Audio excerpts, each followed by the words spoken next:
बहुत बहुत स्वागत है आज के हमारे मुहूर्त के स्पेशल कार्यक्रम में। देखिए, हम अन्नप्राशन मुहूर्त की बात कर रहे हैं।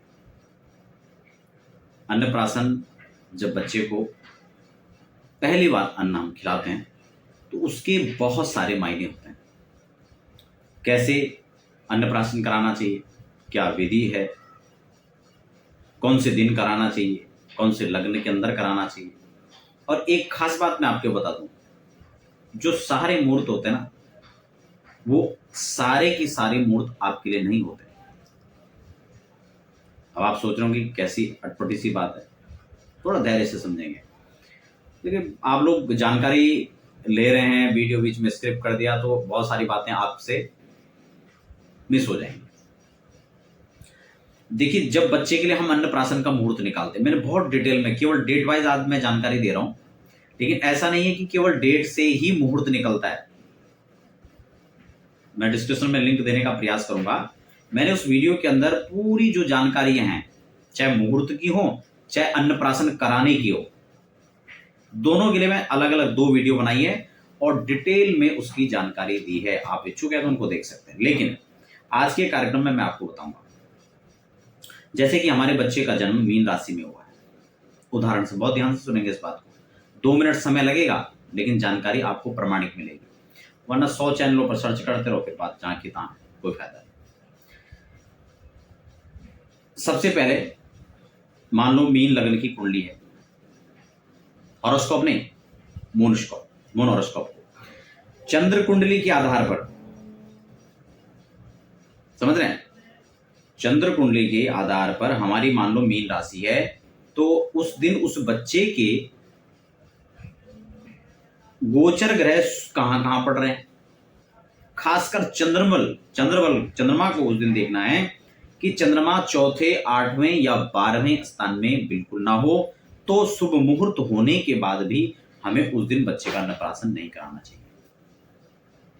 अब इसमें नियम यह भी है कि अगर बेटियां हो तो उनकी मुहूर्त का जो महीना होता है वो अलग है, जो बेटे होते हैं उनके लिए अलग है। अलग का मतलब कि कौन से महीने में कराएं, चौथे में कराएं, 5वें में कराएं, छठे में कराएं, 7वें महीने में कराएं। अन्नप्राशन, देखिए, हम लोग समझते हैं कि बस बच्चे को अन्न खिला दिया, हमने खीर खिला दिया बस हो गया, हलवा खिला दिया बस अन्नप्राशन हो गया। उस दिन पूजन की विधि भी है, ठीक है ना। सर्वप्रथम आपको पंचांग पीठ का पूजन करना चाहिए। गणेश अंबिका का पूजन है, वरुण पूजन है, ओंकार आदि पूजन है, ये पूजन आपको करवाना चाहिए। ग्रहों का पूजन करना चाहिए बच्चे का। और तब पहली बार कहीं कोई शहद जरूर चटाएं। आप पहली बार स्वर्ण सलाखा हो या फिर चांदी की सलाखा हो, यानी उसकी डंडी से आप शहद बच्चे को जरूर चटाएं, क्योंकि शहद अमृत होता है, ठीक है। मधुरता सबसे पहले उसकी वाणी में, इसका बहुत बड़ा इफेक्ट होता है बच्चे के जीवन काल में, क्योंकि अन्न से ही उसका मन बनेगा, अन्न से ही शरीर बनेगा। इसलिए अच्छे मुहूर्त के अंदर ही बच्चे को अन्नप्राशन कराना चाहिए। रिक्त आदि तिथियों पर नहीं कराना चाहिए। करुण करंदन जो नक्षत्र होते हैं उनमें नहीं कराना चाहिए। क्रूर आदि वारों का भी परित्याग कर देना चाहिए। बहुत सारी जानकारियां ख्याल मैंने वो पिछले वीडियो में दिया है, इसलिए मैं ज्यादा विस्तार नहीं करूंगा। आज मैं इस कार्यक्रम के दौरान सिर्फ आपको नवंबर और दिसंबर 2 महीने की जानकारी देने वाला हूं अन्नप्राशन, ठीक है। तो अगर हम अन्नप्राशन नवंबर 2022 में कर रहे हैं, मैं हर मुहूर्त, हर प्रकार के मुहूर्त, चाहे वो घर प्रवेश के लिए हो, घर बनाने के लिए हो, गाड़ी खरीदने के लिए हो, और कामों के लिए हो, अध्यात्म और ज्योतिष, अगर ज्योतिष की अब में आप दिलचस्पी रखते हैं और अध्यात्म ज्योतिष की लगातार कुछ खास वीडियोस देखना चाहते हैं, तो हमारा दूसरा चैनल अध्यात्म और ज्योतिष आप सर्च कर सकते हैं, या इसके डिस्क्रिप्शन में भी आपको चैनल के मिल जाएगा, वहां पर भी आप जानकारियां समय समय पर ले सकते हैं। तो हम बात कर रहे हैं क्या, नवंबर और दिसंबर, ठीक है। अक्टूबर को भी इसमें ले लेते हैं। अक्टूबर में अगर हम बात करें तो 5 अक्टूबर, ठीक है ना। इस दिन श्रवण नक्षत्र के अंदर, और 5 अक्टूबर तो निकल चुका है, 7 भी निकल चुका है। अब 27 और 28 2 दिन हैं अक्टूबर के महीने में जब आप गृह प्रवेश कर सकते हैं, अक्टूबर और नवंबर के अंदर। अगर दिसंबर की बात करें, अक्टूबर के अंदर 27 और 28 अक्टूबर, कार्तिक के महीने में शुक्ल पक्ष में ही दोनों मुहूर्त हैं। एक गुरुवार द्वितीया को पड़ेगा, तृतीया को, यानी गुरुवार और शुक्रवार दोनों दिन अच्छा समय है। और अच्छे लग्न के अंदर आपको जो है बच्चे को अन्नप्राशन कराना चाहिए। ठीक है ना। अब नवंबर की अगर हम बात करें तो नवंबर में यहाँ पर पूर्ण रूपेण जो पंचांग शुद्धि के हिसाब से पंचांग ने दिया है, उन्होंने 28 नवंबर को दिया हुआ है।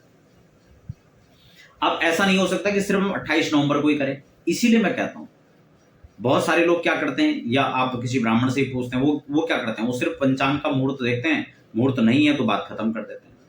मुहूर्त चिंतामणि हो, मुहूर्त कल्पद्रुम हो, मुहूर्त सर्व समुच्चय हो, इन मुहूर्तों में, इन पुस्तकों के अंदर जो मुहूर्त निकालने की विधि है, समझ रहे हैं ना, कौन सा नक्षत्र होना चाहिए, कौन से बार होने चाहिए, कौन सी तिथियां होनी चाहिए, कौन सा लग्न होना चाहिए, उसके आधार पर आप अन्य मुहूर्तों को भी निकाल सकते हैं। ये नहीं कि पूरे नवंबर में हम 28 तारीख को ही मुहूर्त करेंगे, यही समझने की बात है। मान लो उस दिन भी फिर चंद्रमा प्रतिकूल पड़ रहा हो, फिर कैसे मुहूर्त बनेगा।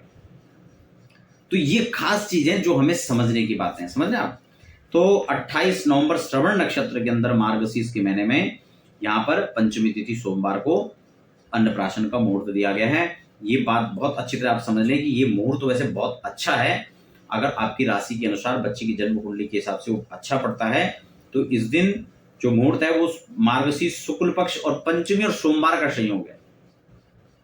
पंचमी और सोमवार का संयोग, पंचमी और शुक्रवार का संयोग, जैसे कि मैं आपको हर बार बताता हूं, यह बहुत ही अच्छा संयोग होता है बहुत सारे कामों के लिए। तो आप जो है 28 नवंबर को, अब बात दिसंबर की कर लेते हैं। दिसंबर में मात्र यहां पर 3 तिथियां जो हैं पंचांग ने दिए हुए हैं, ठीक है ना। अब ये नहीं कि केवल तीनों के अंदर होगा, अगर सभी चीजें अनुकूल देख करके और भी मुहूर्त निकल सकते हैं, जो व्यक्तिगत आप अपनी बच्चे की जन्म कुंडली के हिसाब से निकलवा सकते हैं। तो पहला मुहूर्त क्या है दिसंबर में, मार्गशीर्ष शुक्ल पक्ष 10वीं तिथि शुक्रवार, यानी 2 दिसंबर को। उत्तरा भाद्रपद नक्षत्र है, यह स्त्री नक्षत्रों में आता है, बहुत अच्छा संयोग है। इस दिन आप वृषभ लग्न के अंदर बच्चे को अन्नप्राशन करा सकते हैं। दूसरी जो तिथि है वो है 8 दिसंबर को, जिसमें मार्गशीर्ष शुक्ल पक्ष और पूर्णिमा पड़ेगी और गुरुवार पड़ेगा। यह भी बहुत अच्छा मुहूर्त है, इस दिन भी आप करा सकते हैं 8 दिसंबर को। उसके बाद है 29 दिसंबर, जो पौष में चला जाएगा, कोई फर्क नहीं पड़ता है, शुक्ल पक्ष है, 7वीं तिथि गुरुवार और उत्तरा भाद्रपद नक्षत्र है। इस दिन आप वृषभ वृश्चिक के अंदर जो है 2 लग्नों में या सिंह लग्न में आप अपने बच्चे को अन्नप्राशन करा सकते हैं। इसको सामान्य आप न समझे, मैंने आपको मुहूर्तों की विशेषताएं बताई हैं और यह आपके बच्चे के तन मन मस्तिष्क पूरे भविष्य का सवाल है, इसलिए किसी अच्छे मुहूर्त के अंदर ही आप अपने बच्चे को अन्नप्राशन कराएं। तो ये थी अन्नप्राशन की इन महीनों की जानकारी। यदि आप अपनी व्यक्तिगत जानकारियां जन्म कुंडली बनाना चाहते हैं, ज्योतिष का परामर्श लेना चाहते हैं, रत्न रुद्राक्ष की जानकारी चाहते हैं, तो हमारे लगातार जो संस्थान के नंबर नीचे फ्लैश हो रहे हैं उस पर व्हाट्सएप पर आप समय लेकर जानकारी प्राप्त कर सकते हैं, या हमारी वेबसाइट पर विजिट करके आप सारी जानकारी कलेक्ट कर सकते हैं। फिलहाल के लिए हमें दीजिए इजाजत। धन्यवाद।